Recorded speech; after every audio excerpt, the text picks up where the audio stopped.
My name is Maurice Caplan, and I was teaching physics, started in 1970, and about 8 or 9 years later I also started doing administrative work. And when on phased retirement, when I got to the point where I didn't think I was as valuable a teacher as I was when I started, and I was on phased retirement for 5 years and retired fully in 2013. And after graduating high school, I went to Lafayette, Indiana at Purdue University and received my degree in physics. And at that point in my life, I wasn't sure what I wanted to do. So I joined the Army for 3 years. And I was originally supposed to be with a group that monitored bomb tests in the South Pacific, but there was the 3-year moratorium on bomb tests. So as a consequence, I spent 3 years doing physics experiments on the Chesapeake Bay. I was stationed at Edgewood Arsenal and met a fellow that had gone to graduate school at Nebraska, so I applied for graduate school and went to Nebraska. One day I was walking down the halls and one of my professors, Ed Zimmerman, asked me if I'm looking for a job.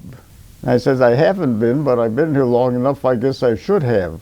And he told me about a job that was available at Fort Hays State College at that time. And at that time, there were very few teaching jobs in physics. And I had learned shortly after I was in graduate school that I wasn't interested in looking for a research job, that what I really wanted to do was teach physics. So when they offered me the job, I took it. I was hired by Maurice Witten. I was not married at the time, and Maurice was sensitive to this because when he first came here, he was not married yet. And it was sort of conventional at that time that married faculty were given bigger increases in salary than unmarried people. And Maurice told me he didn't believe in this, and he wanted to be sure that I knew that when salary raises came around, it would be based on what I did and not whether I was married or not. And I really appreciated that.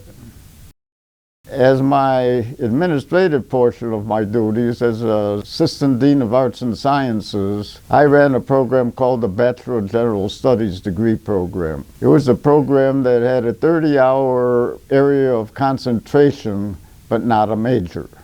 Cindy Elliott was in charge of our distance education program. Cindy had been dealing with Sean Chen from California, and he was interested in starting a university in China that was modeled after American universities. And he wanted to do what was known as a 2+2 program for some of his students, where they would get 2 years of work from his university and then 2 years from Fort Hays. And the degree that would work best for doing that would be the Bachelor of General Studies degree program. And we had sent a group over to China to get the program approved from the Chinese authorities. Now, Cindy Elliott was the one that was going to lead the group going over there, but unfortunately her father died and she couldn't go.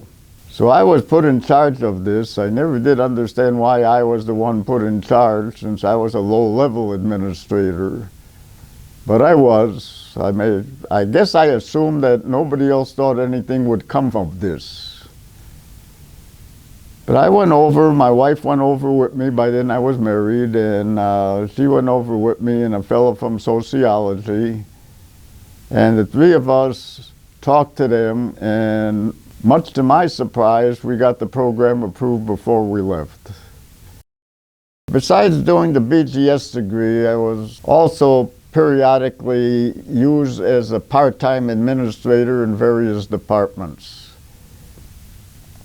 I was made the interim director of our institutional research office, and then later on I was made interim chair of the foreign language department. And in that case, I think the reason why is the department had split into 2 groups.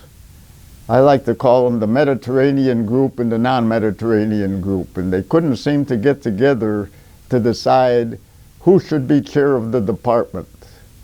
So they put me in as the administrator on a temporary basis And I think I did that for a little over a year, and got the program to the point where people weren't fighting with each other anymore.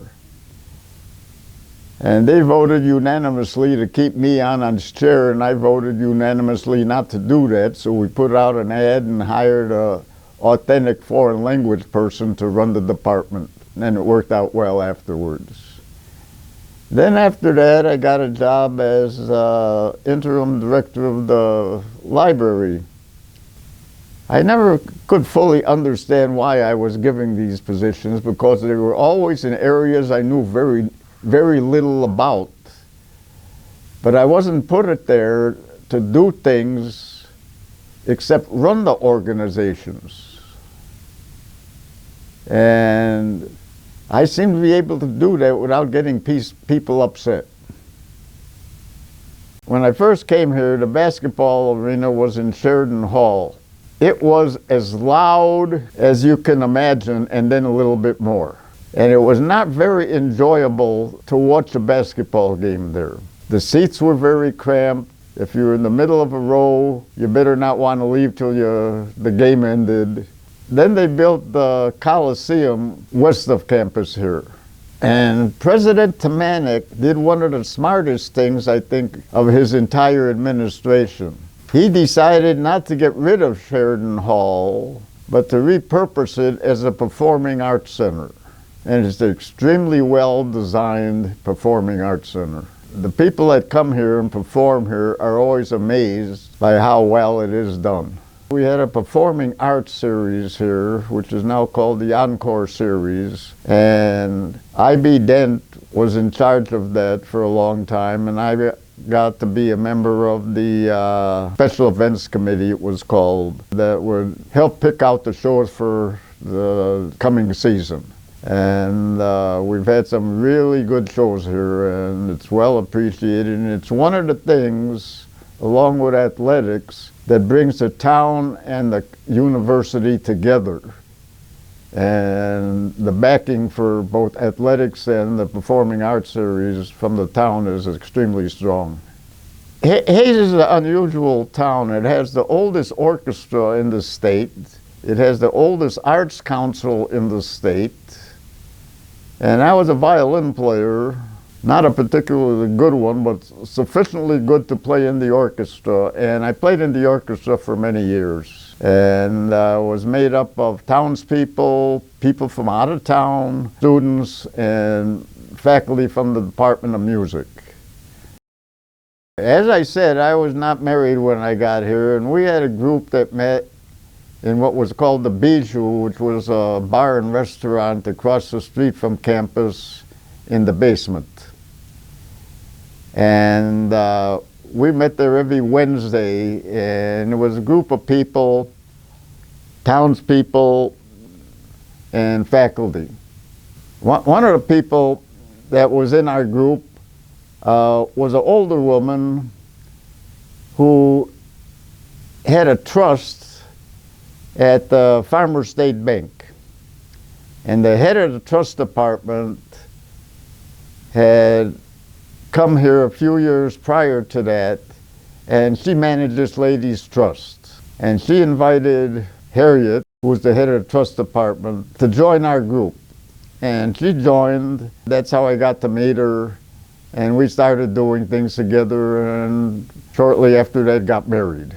And I was 56 at the time, and she was about 8 or 9 years younger than me.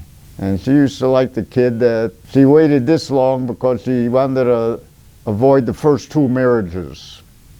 And I didn't learn until later on that her sister was on her 3rd husband. Anyway, as soon as we got married, the bank decided that they wanted to move all the trust work from Hayes to Manhattan, Kansas. And Harriet moved to Manhattan, and we had a commuting marriage for a year. And then, as Harriet predicted, it didn't work, and they closed the trust department in Manhattan, Kansas down. And Harriet came back but was without a job. She took a part-time job working for a lawyer here in town, But shortly after that, the woman that was in charge of affirmative action took a job teaching in the political science department, and Harriet got hired as affirmative action officer on campus. And the woman that taught business law classes in the College of Business was suffering from cancer and periodically would have to take a week or two off for treatment, and Harriet would substitute for her. And when this woman finally had to quit teaching, Harriet took over that position in the College of Business teaching business law.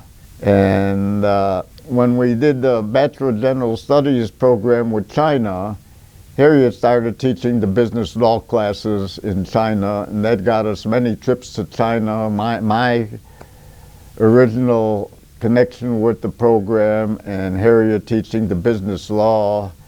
So it worked out well, and then it finally got to the point where the program grew, switched over to regular business program, and then they hired people to do all the course teaching in China.